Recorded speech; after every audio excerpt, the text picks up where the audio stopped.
Yo les quiero llevar en esta tarde a una porción que también se encuentra en Primera de Corintios, concretamente el capítulo 10.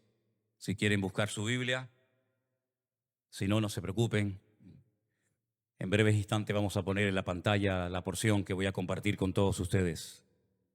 Como he dicho en muchas ocasiones, cuando yo comencé a ir hace muchos años a una pequeña congregación en Las Palmas, escuchaba a los pastores, escuchaba a los predicadores que hablaban muchas veces del pueblo de Israel, un pueblo que es muy mencionado en la Biblia en muchas ocasiones, y decían que ese pueblo Dios lo sacó milagrosamente de la esclavitud de Egipto. Y yo me preguntaba, si ese pueblo estaban como esclavos en Egipto, ¿cómo llegaron a Egipto? ¿Qué fue lo que pasó? Y entonces fue cuando comencé a leer la Biblia desde el principio y me di cuenta por qué y cómo y con quién llegaron a Egipto. En un principio fueron a buscar comida. En un principio donde ellos vivían, que era la tierra de Canaán, lo que hoy en día sería el territorio de Israel, estaba atravesando una crisis tremenda. No había agua. Por consiguiente, no solamente sufrían las personas, sino también los animales. No había pastos para que los animales pudieran comer y tuvieron que descender a Egipto. Y en una de esas vueltas, en uno de esos viajes a Egipto, pues se dieron cuenta de que un familiar que daban por muerto hacía muchos años, José, resulta que no había muerto, sino que estaba vivo. Entonces el padre de este muchacho, que hacía más de 20 años que no veía y que, repito, lo daban por muerto, decide bajar a Egipto. Y dice la Biblia que los que descendieron a Egipto fueron un número de unas 70 personas aproximadamente. Se afincan, se arraigan en Egipto, reciben una tierra maravillosa donde pueden cosechar, pueden plantar, pueden criar a sus hijos, sus familias, sus animales. Y pasaron 400 años desde que descienden a Egipto estas 70 personas hasta que son liberados a través de Moisés de la esclavitud en Egipto.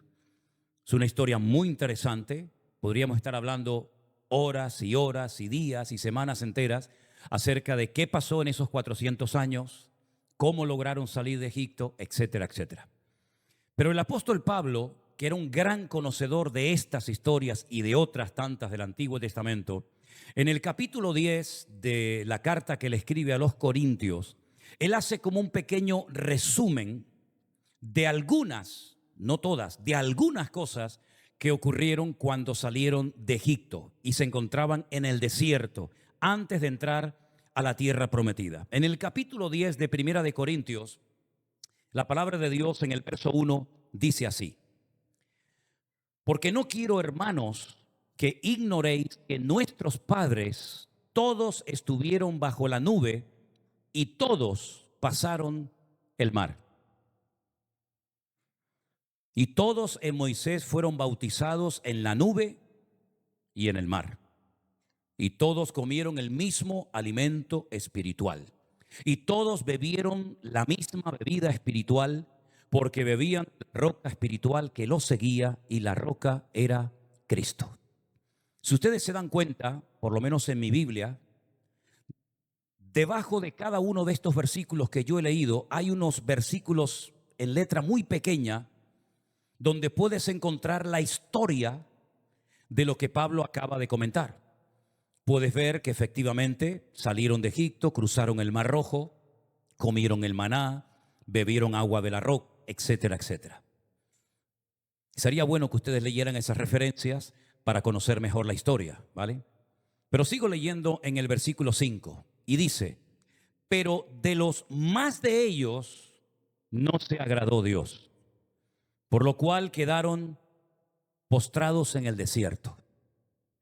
Mas estas cosas sucedieron como ejemplos para nosotros, para que no codiciemos cosas malas como ellos codiciaron. Ni seáis idólatras, como algunos de ellos, según está escrito: se sentó el pueblo a comer y a beber y se levantó a jugar, a fornicar. Ni forniquemos, como algunos de ellos fornicaron y cayeron en un día 23,000. Ni tentemos al Señor, como también algunos de ellos le tentaron y perecieron por las serpientes. Ni murmuréis, como algunos de ellos murmuraron y perecieron por el destructor. Y una vez más, detrás o debajo de cada versículo, aparece una pequeña referencia de un versículo en pequeñito para que ustedes conozcan y sepan cada uno de los acontecimientos que está narrando el apóstol Pablo en esta ocasión. Y todas estas cosas, dice el verso 11, les acontecieron como ejemplo y están escritas para amonestarnos a nosotros, a quienes han alcanzado los fines de los siglos. Así que el que piensa estar firme, mire que no caiga. ¿Cuántos dicen amén? Jamás en la historia hubo un pueblo que vio tantos milagros y fue tan bendecido por Dios como el pueblo de Israel. Jamás, repito, ha habido un pueblo que ha visto milagros únicos e irrepetibles en la historia de la humanidad.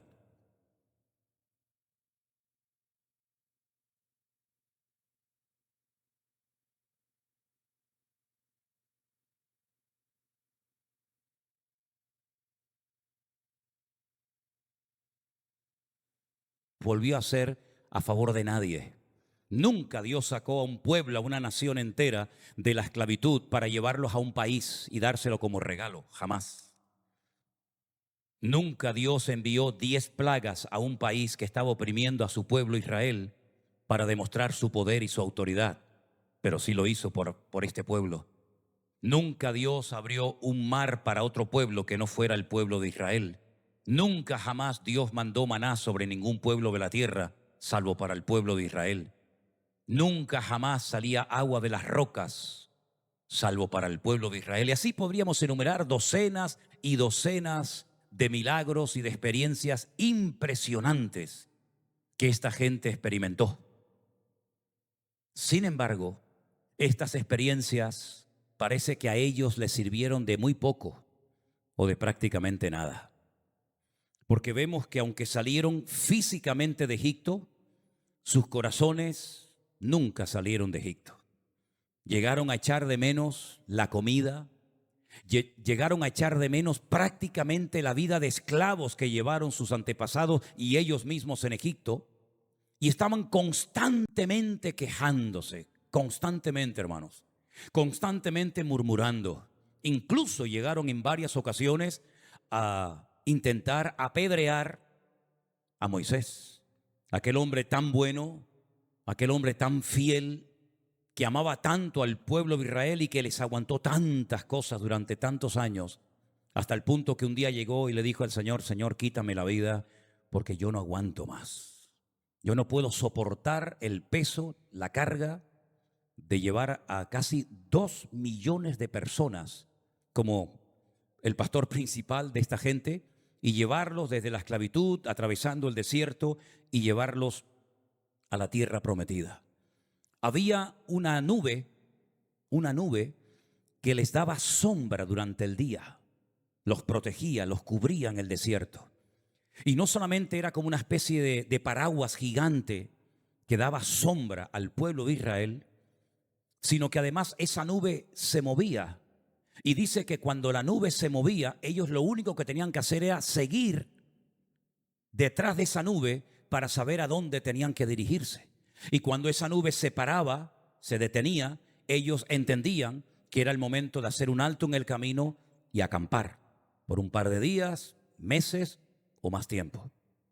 Y esa nube, que durante el día era como una especie de paraguas gigante que los protegía del calor abrasador del desierto, la Biblia dice que durante la noche había como una especie de columna de fuego que los calentaba, porque por la noche el desierto es muy frío y las temperaturas bajan muchísimo, y esa columna de fuego los calentaba y mantenía a raya a los animales peligrosos del desierto para que estuvieran tranquilos durante la noche.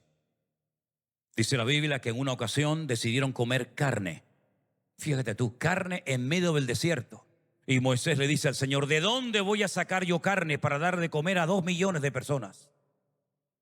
Y el Señor le dijo: van a comer carne hasta que le salga por las narices y la aborrezca.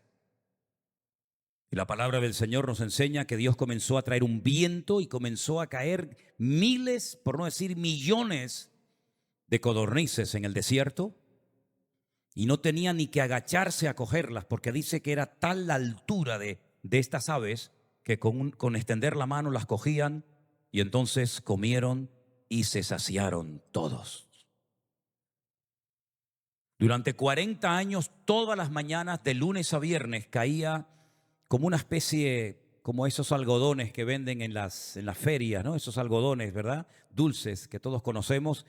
Y eso era un pan, era una especie de alimento que simplemente si hubieran comido eso durante 40 años no necesitaban comer ninguna otra cosa. Porque ese alimento, cuando lo ingerían, sabía al alimento que ellos querían comer en ese momento. Y también se quejaron de comer todos los días el maná. Imagínate lo que es conseguir agua para tantos miles y miles de personas y de animales en el desierto. Pues la Biblia dice que en varias ocasiones de algunas rocas salía agua para que pudieran beber. Bueno, pues con todas y cada una de estas experiencias dice que no agradaron a Dios, ni Dios se agradó de ellos. Y esto me hace pensar en la cantidad de experiencias que una persona puede tener, pero que no cambian su corazón. Porque realmente, como dije, ellos salieron de Egipto, tuvieron experiencias tremendas, vieron cosas que tú y yo jamás veremos. Pero sin embargo, sus corazones no cambiaron y sus mentes seguían siendo mentes de esclavos. Y es que las experiencias por sí mismas no cambian el corazón del ser humano. Si no hay una íntima y una directa y profunda comunión con el Señor, ya puedes tener todas las experiencias que quieras y todo el conocimiento que puedas adquirir. Si tú no tienes una comunión diaria y directa con el Señor, tus experiencias son eso, simplemente experiencias, pero que no te cambian el corazón. ¿Cuántas personas incluso durante el ministerio del Señor Jesucristo fueron sanadas, liberadas de demonios? ¿Cuántos leprosos fueron limpiados? ¿Cuántos muertos fueron resucitados? Y ninguno de ellos defendió al Señor Jesucristo el día que lo clavaban en una cruz, porque habían recibido tremendos milagros. Fíjate el endemoniado gadareno, 2000 demonios, dice la Biblia, que el Señor echó de su cuerpo. Imagínate Lázaro, 4 días muerto y el Señor lo resucitó. Bartimeo, el que estuvo ciego, la mujer encorvada por 18 años.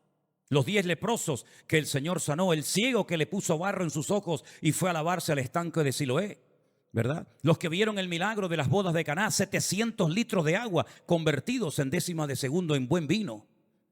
Y tantos milagros, pues fueron experiencias y milagros en algunos casos únicos e irrepetibles, pero que ellos no cambiaron sus corazones.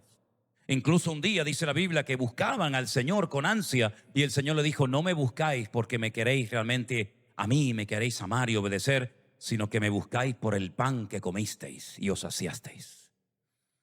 Así que aquí tenemos 4 experiencias tremendas. Fueron cubiertos con aquella nube, bebieron de aquella agua, de aquella roca, comieron el maná, etcétera, etcétera. Pero más adelante dice que se convirtieron en personas llenas de codicia, idólatras, fornicarios, que tentaron a Dios y murmuraron contra Dios y contra los responsables de su época.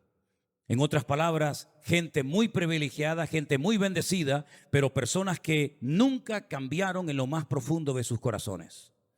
Personas que necesitaban una regeneración de su alma, de su mente, pero nunca la experimentaron. Hasta el punto que dice la Biblia que el Señor dijo: no vais a entrar a la tierra que yo les tenía preparada para ustedes desde hace muchos siglos atrás. No vais a entrar. Os estáis todo el santo día quejando por lo que tienen, por lo que no tienen, por el agua, por la comida, por lo que sea. Y entonces no vais a entrar en la tierra prometida. Y perdieron una bendición histórica, perdieron una oportunidad maravillosa de poder empezar una vida nueva en un país virgen para ellos. Pero sin embargo el Señor dice: no vais a entrar. A mí lo que me llama la atención es que todos los seres humanos, por supuesto ellos también, y tú y yo también, tenemos una tendencia a algo o a cosas.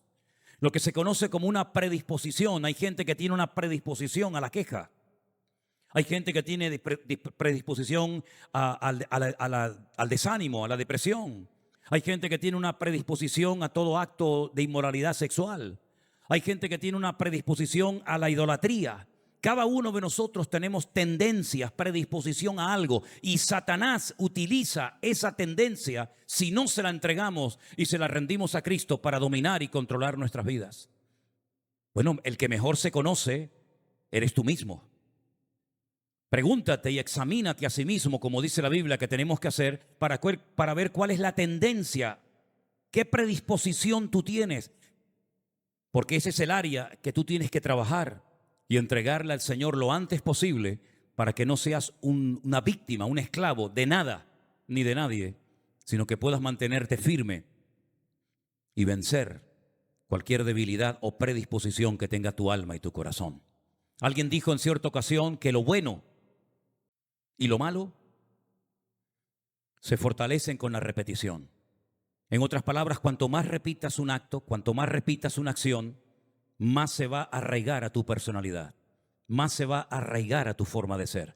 Si tú todos los días te acostumbras a levantarte temprano, llegará un momento en que no te costará levantarte temprano, porque ya has acostumbrado a tu vida a un horario. Es como si lo llevaras ya interno dentro de tu vida. Ya no hace falta ni que pongas despertador. Ya no hace falta de que nadie venga y te despierte, porque ya, aunque sea un día festivo, aunque sea un día en el que no tengas que ir a trabajar, ya tu cuerpo está preparado, digamos, está entrenado para levantarte habitualmente a una misma hora. O el que hace deporte, o el que come mucho, o el que come poco, o el que está todo el santo día con el móvil en la mano, con internet. Es decir, cada uno de nosotros fortalece sus áreas débiles y sus áreas fuertes con la repetición. Por eso es muy importante examinar qué tipo de hábitos tenemos.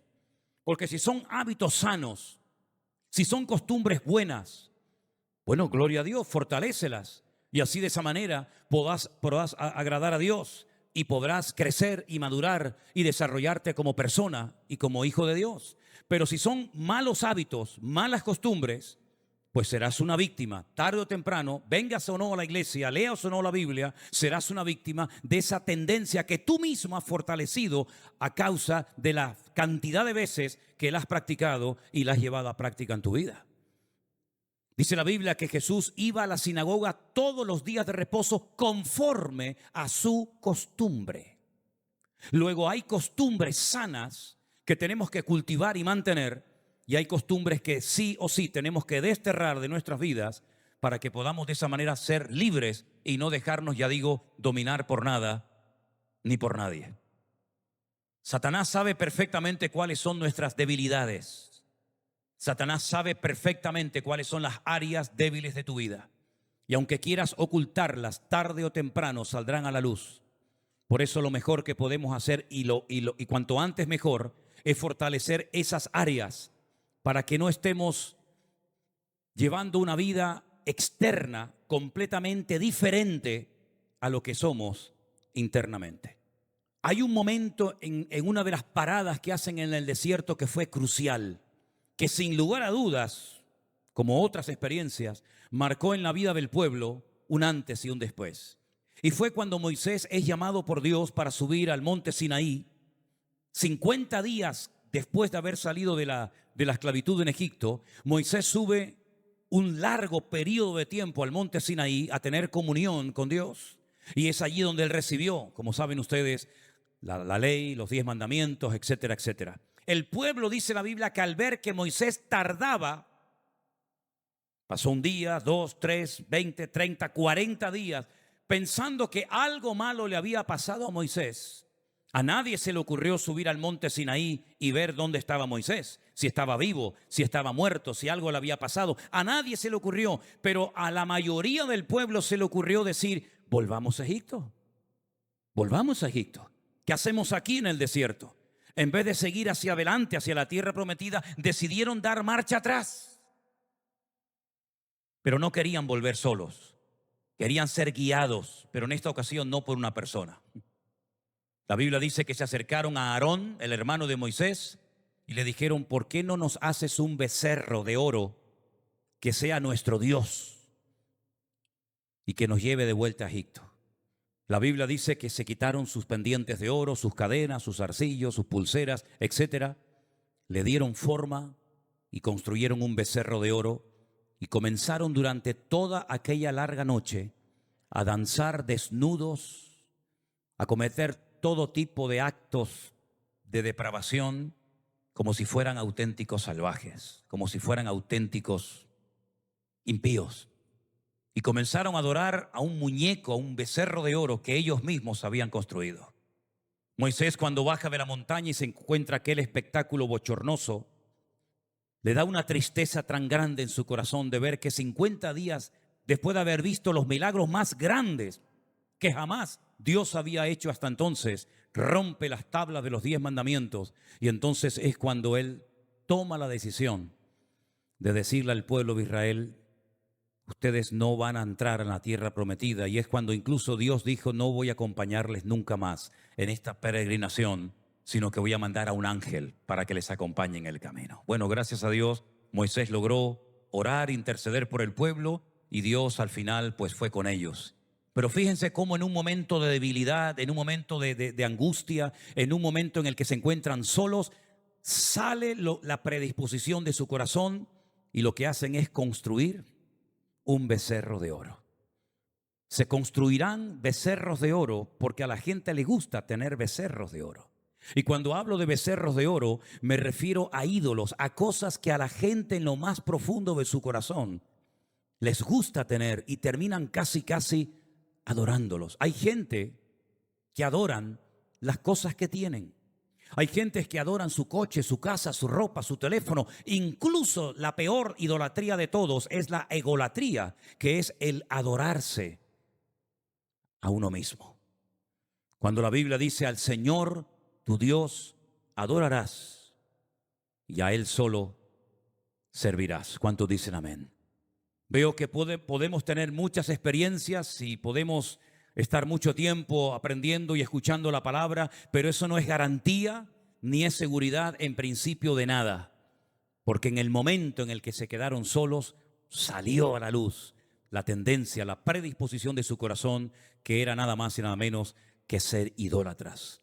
La Biblia dice que en cierta ocasión incluso serpientes venenosas que estaban en el desierto pero que no afectaban a los hijos de Israel, salieron debajo de la arena y comenzaron a picar, comenzaron a morder a la gente, y miles de ellos murieron a causa de la murmuración. Es decir, nosotros somos los responsables de poder evitar ciertas y determinadas cosas que nos podrían hacer mucho daño espiritualmente hablando. Nuestra forma de hablar abre o cierra la bendición de Dios. Nuestra forma de comportarnos, nuestra actitud ante la vida. Es muy fácil echarle la culpa al clima, al gobierno, a la iglesia, a Dios, al pastor, al diablo. Es muy fácil siempre buscar una especie de chivo expiatorio, ¿verdad? Para justificar nuestro error, para justificar nuestro pecado o nuestra debilidad. Pero eso es una actitud infantil, totalmente infantil.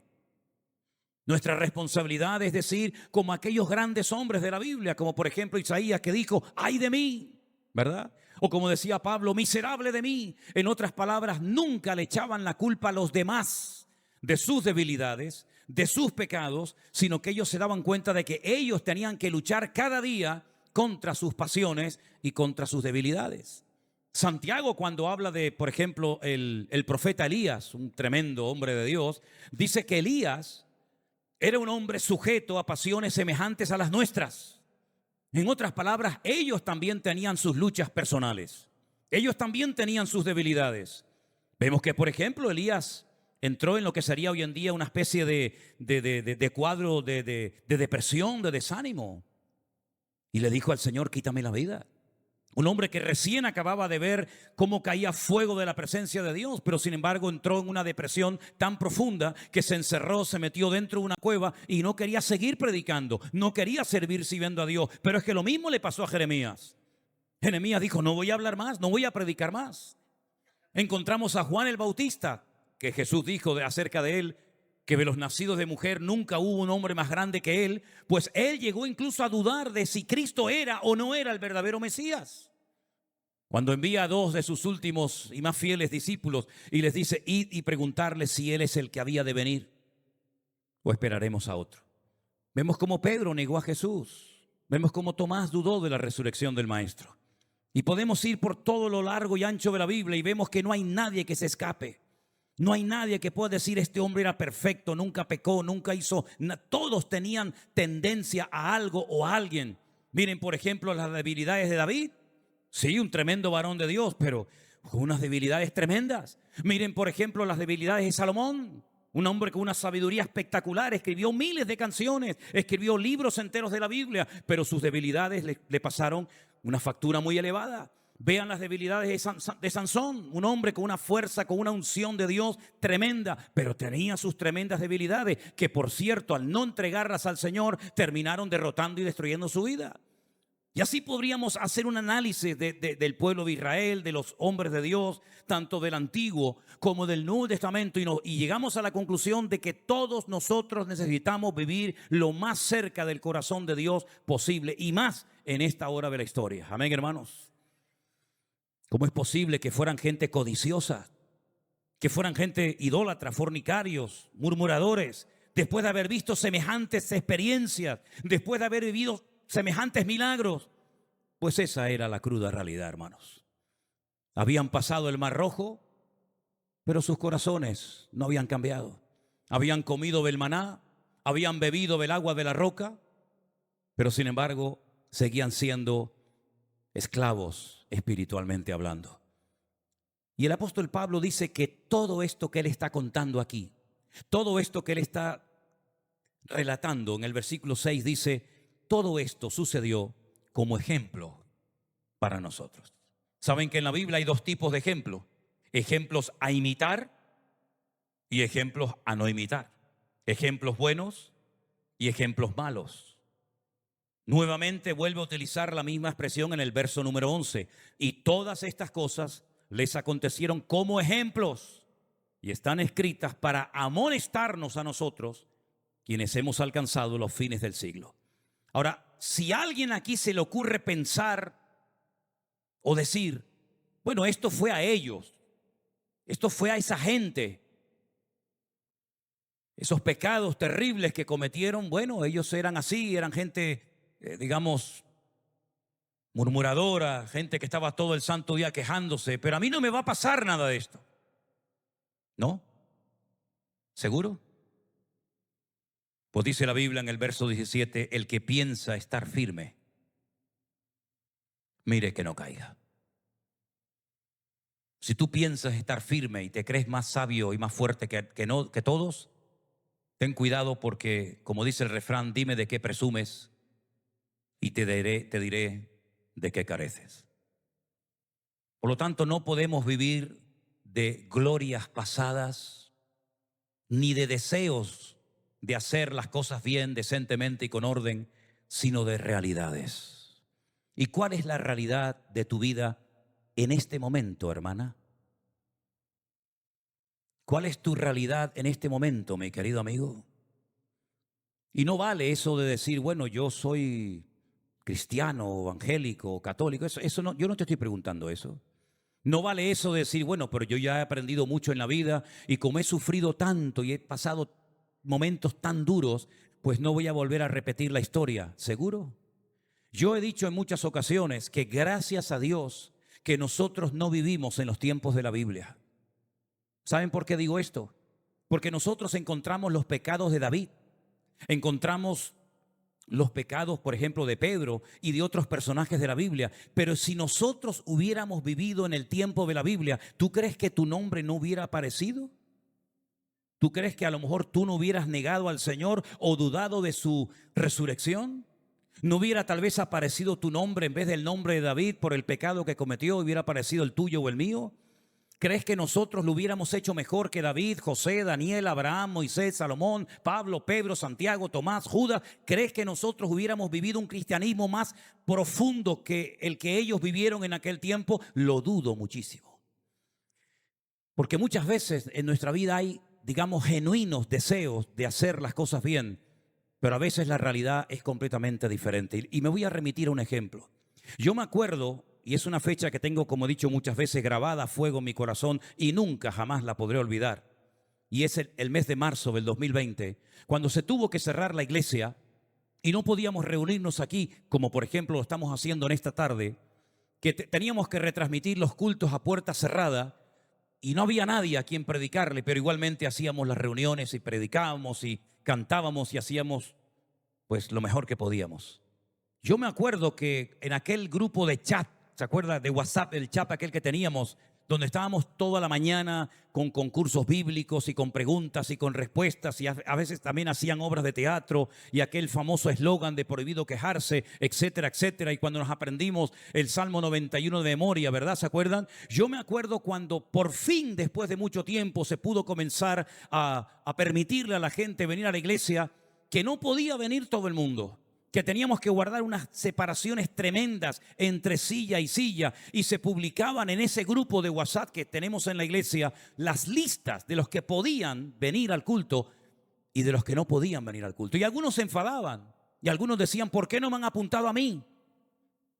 Yo quería ir al culto este domingo, sí, pero resulta que este domingo le toca venir a esta familia y no a esta o a este hermano, y a la otra hermana sí o no. Incluso me acuerdo que algunos dijeron, porque a mí, gracias a Dios, de momento la memoria no me ha fallado: cuando se abra la iglesia, no me perderé ningún culto. Eso se dijo aquí y yo lo escuché. No me perderé ningún culto. Incluso vi gente que cuando por fin podíamos reunirnos, casi todos, algunos lloraban de la emoción después de meses de no haber podido congregarnos y de vernos. Y resulta que aquellos que decían que no se iban a perder ningún culto, al final fueron los que más cultos se han perdido. Y aquellos que prometían venir a todos los cultos de la iglesia, porque echaron muchísimo de menos durante mucho tiempo, resulta que son los que a veces más se ausentan de las reuniones. ¿Te das cuenta cómo es el corazón del ser humano? El que piense estar firme, mire que no caiga. La mayoría de los que están esta tarde congregados en este salón, y seguramente muchos de los hermanos que están viendo en directo esta reunión, ya lleváis años y mucho tiempo escuchando la palabra de Dios, y escuchando mensajes, y escuchando consejos, y viendo y observando muchas cosas que tienen que ver con el Evangelio. Pero mi pregunta es, ¿toda esta experiencia, todo este conocimiento te ha fortalecido o estás igual que siempre? Porque a estas alturas de la vida deberíamos, espiritualmente hablando, estar más firmes que nunca. Amén, hermanos. Amén, hermanos. Más firmes que nunca. Y deberíamos de valorar absolutamente todo lo que tenemos. Porque hasta el día de hoy me sigo enterando de iglesias que en pleno confinamiento o pandemia se cerraron y nunca más se volvieron a abrir. Es increíble, ¿verdad? La cantidad, no fue nuestro caso, gracias al Señor, pero les puedo decir que como pastor me he informado y me han dicho que muchas iglesias que funcionaron durante años, incluso hasta de miles de miembros, se cerraron y nunca más se volvieron a abrir. Y la cantidad de pastores que murieron en aquellos meses, en aquellos años, ni se imaginan ustedes, para que después digan algunos por ahí que todo eso era un cuento y que nadie se moría de COVID, sino que todo eso era un cuento y que era un invento, y que si los Illuminati para arriba y los masones para abajo. Sí, mientras algunos siguen jugando no sé a qué, al boliche, ¿no? Pues la cruda realidad es que el Señor nos permitió a nosotros mantenernos y poder llegar hasta este punto, y dándole toda la gloria y toda la honra al Señor. Pero no es suficiente con el genuino deseo de seguir adelante. Es que hay que demostrar de verdad con nuestras acciones, no con nuestras palabras, que verdaderamente todas las experiencias que hemos vivido, claro, yo no pasé el Mar Rojo, pero he pasado por otras pruebas y dificultades en mi vida. Yo no comí el maná, pero he comido durante años de la palabra de Dios. Yo no bebí agua de esta roca que dice aquí Pablo que estaba en el desierto, pero he bebido de la fuente de agua viva, que es mi Señor Jesús. Y por eso tenemos que guardar nuestros corazones, porque dice la Biblia, sobre toda cosa guardada, guarda tu corazón, porque de él mana, de él fluye la vida. Y por eso es muy importante, yo no sé si os habéis dado cuenta, ya estamos en el mes de junio y empezamos el otro día al año. Y el verano está a la vuelta de la esquina. Y cuando nos demos cuenta, se nos fue el verano Volverá otra vez el otoño, empezará otra vez el invierno, nos prepararemos otra vez para las celebraciones de fin de año y otro año más que se nos pasó. Y la pregunta es, ¿hemos madurado, hemos crecido, estás más firme que nunca o estás más atontado que nunca, hijo? ¿Estás bien agarrado al Señor o todavía sí, no? Yo créame, todavía como pastor, yo me pregunto con algunos si están o no están. Créame, yo todavía con la edad que tengo y con los años que llevo aquí dentro, me pregunto todavía qué le falta a este hombre, qué le falta a esta mujer vivir o experimentar en su vida para que definitivamente se ponga las pilas. Porque parece que cuando va en serio, ya no va en serio. Parece que cuando está, ya no está. Parece que cuando ya no está, parece que viene. Y yo digo, Dios mío, pero ¿qué más necesitamos ver o experimentar en nuestra vida para decir, voy a por todas en el Señor? Y como dijo Josué, nosotros vamos a servir al Señor. Pero si ustedes quieren servir a otro Dios mejor, que no lo van a encontrar, pero si algunos creen que van a encontrar una vida mejor fuera de Cristo, un Dios mejor que el Dios que adoramos y honramos, un libro más poderoso que la Biblia, pues vaya y entréguese y adore a eso. También lo dijo Elías, ¿hasta cuándo va a estar claudicando tu corazón entre Baal y Dios? Si Baal es Dios, adóralo. Pero si Baal no es Dios, estás perdiendo el tiempo y estás sinceramente equivocado. Por eso, espiritualmente hablando, yo veo que estas experiencias que tuvo este pueblo, que fueron tremendas, en el fondo, permítame que les diga, parece que les sirvieron de poco o de nada. Porque al final, lo más importante de todo no era cruzar el Mar Rojo. Lo más importante de todo no era comer el maná. Lo más importante de todo era salir del desierto y entrar a Canaán, a la tierra prometida. ¿Y saben cuál es la cruda realidad? Que no entraron. Los mayores de 20 años no entraron. Conocen todos ustedes la historia de cuando Moisés dice, bueno, vamos a mandar a 12 hombres, uno de cada tribu, para que vaya a la tierra prometida antes de tomar posesión de ella y la examine y la recorra y nos traiga un informe y nos diga cómo es el país. No sé para qué tuvieron que hacer eso, porque te guste o no, tenga o no agua o ríos o montañas, la tierra prometida, eso es lo que te tocó y punto. Pero bueno, si quieren ir a recorrer la tierra, venga, adelante. Mandaron a 12 hombres, que no es la palabra espías la que aparece en el texto original, sino es la palabra exploradores. Turistas, vayan a recorrer la tierra. Diríamos hoy en día, saquen un buen reportaje fotográfico, saquen una película, saquen un vídeo e informen después de 40 días al pueblo. Claro, imagínate durante esos 40 días la expectativa, la ilusión, las ganas que tenían aquellos niños, aquellos jóvenes, las familias enteras de esperar que vinieran estos hombres. Bueno, finalmente vienen. Toda la gente sale de sus tiendas de campaña y dicen, a ver, cuéntenos, ¿cómo es el país? 10 de ellos, saben la historia, ¿verdad? Solamente se la recuerdo.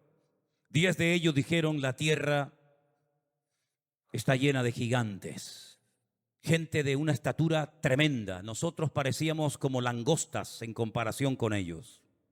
La tierra traga a sus moradores. No vamos a poder conquistar la tierra. Es decir, trajeron un mensaje de tal pesimismo que dice la Biblia que toda la noche el pueblo estuvo llorando y quejándose y lamentándose y dijeron, matemos a pedradas a Moisés, matemos a este hombre que nos ha traído una tierra para que nos maten, volvamos a Egipto. Y dice que echaron de menos los pepinos, las cebollas, toda la comida de Egipto, tremendo. Solamente 2 dijeron, alto, no es verdad lo que están diciendo. La tierra es verdad, tiene habitantes, tiene murallas, tiene ciudades, pero Dios está con nosotros. Los vamos a comer como si fueran pan. El amparo de ellos se ha desamparado de sus vidas y nuestro Dios nos va a introducir. ¿Es que acaso todas las experiencias que hemos experimentado no nos han capacitado y no nos han demostrado que Dios es poderoso? ¿No era poderoso el faraón? ¿Dónde está el faraón? No está, ya desapareció. ¿No era poderoso Egipto con toda su opresión? ¿Dónde está Egipto? Totalmente destruido. Cruzamos el Mar Rojo, vimos la gloria del Señor. Ese mismo Dios nos va a introducir en la tierra prometida. Bueno, no le hicieron caso. Como dije el otro día, no siempre la verdad es popular. Y no siempre lo popular es verdad. En este caso la mayoría se equivocó, no le hicieron caso a la minoría y el Señor dijo, está bien, está bien. ¿Quieren llorar? ¿Quieren llorar? ¿Quieren quejarse? yo les voy a dar motivos para llorar y para quejarse. ¿Tienen esa disposición a quejarse?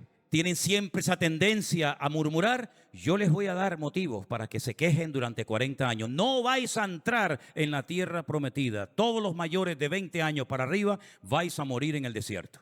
Solamente estos dos hombres, que en aquel momento tenían 40 años cada uno de ellos, Josué y Caleb, son los que van a entrar en la tierra prometida. Efectivamente, murieron miles y miles de personas en el desierto, incluso hasta Moisés. ¿Cuántas veces yo he dicho que ese día en el que se quejaron de la tierra prometida, era un día llamado Teisá B'Av, el día 9 del mes Ab? Y todas las peores desgracias que le han ocurrido siempre al pueblo de Israel a lo largo de la historia, siempre han ocurrido en ese mismo día. La destrucción del primer templo de Jerusalén fue el día Teisá B'Av. La destrucción del segundo templo en Teisá B'Av. Cuando Hitler firmó la solución final para destruir en toda Europa con los judíos, fue el día Teisá B'Av. Cuando los reyes católicos en 1492 en España decidieron expulsar a los judíos de España, lo firmaron el edicto en Teisá B'Av. Todas las desgracias siempre han ocurrido.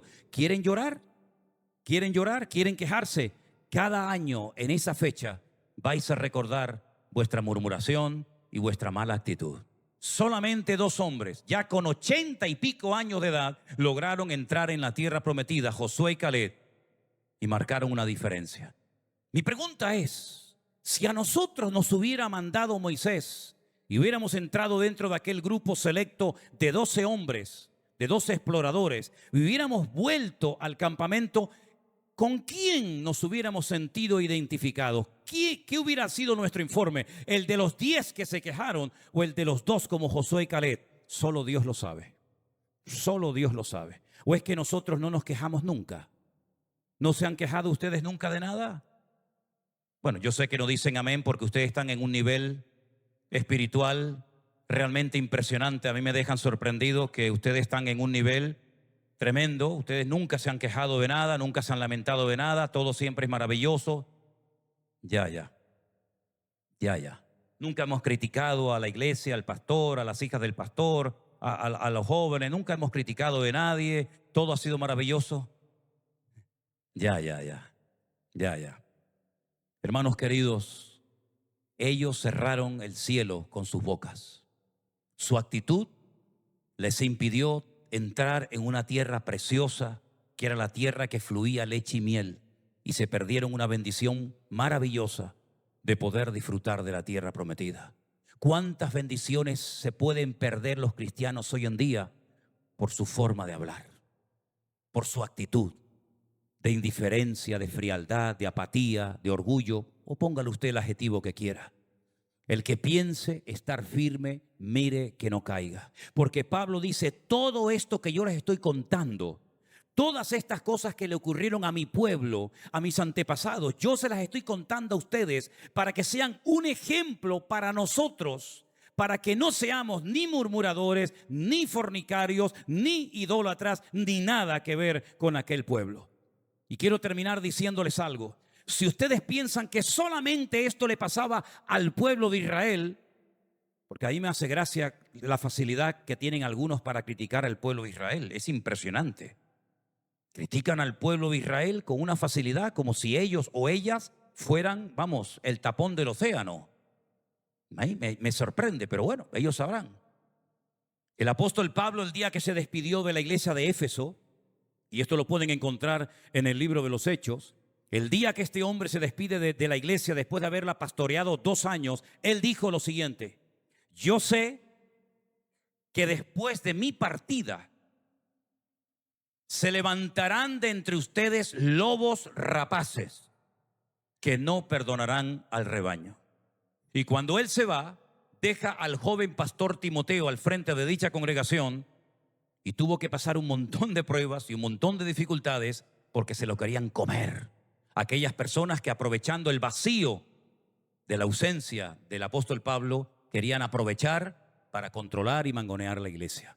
Hermanos queridos, el corazón del hombre es exactamente igual. Me da igual si somos canarios, japoneses, americanos, judíos o griegos. Me da exactamente igual. El corazón del hombre es engañoso. Y como no guardemos nuestra boca, nuestros pensamientos, como no guardemos nuestras actitudes, nos puede pasar exactamente lo mismo o peor que a ellos les pasó. Por eso, mis queridos hermanos, mi consejo en esta tarde es: vive lo más cerca de Dios posible, para que no caigamos en los pecados que ellos cometieron, para que no caigamos en los mismos errores que ellos cometieron y podamos ser realmente cristianos firmes y fieles al Señor hasta el último momento de nuestra vida. ¿Cuántos dicen amén? Cierre sus ojos, por favor, si es tan amable en esta tarde, y piense en esto que le he dicho, por favor. Reflexione en esto que le acabo de comentar en esta tarde. ¿Cómo está tu vida delante de Dios? ¿Cómo está tu vida realmente delante de la presencia de Dios? ¿Estás firme? ¿Estás viviendo una vida cristiana ordenada, decentemente, como dice la palabra, y en orden? ¿Estás realmente agarrado a Dios, mirándole solamente a Él, sin distraerte por nada ni por nadie? ¿O te estás dejando llevar por la corriente de este mundo, que es tan fácil caer en el mismo error y en la misma trampa que ellos cayeron? Ahí donde estás, cierra tus ojos y ora al Señor y pídele a Él que te fortalezca para que puedas vivir una vida cristiana victoriosa. Aleluya. Te alabamos, Señor Jesús. Los tiempos finales, dice la Biblia, que serán tiempos difíciles, tiempos peligrosos, pero con la ayuda del Señor, agarrados a Él, mirándolo a Él, podremos mantenernos firmes hasta el final. Aleluya. Gracias, Jesús.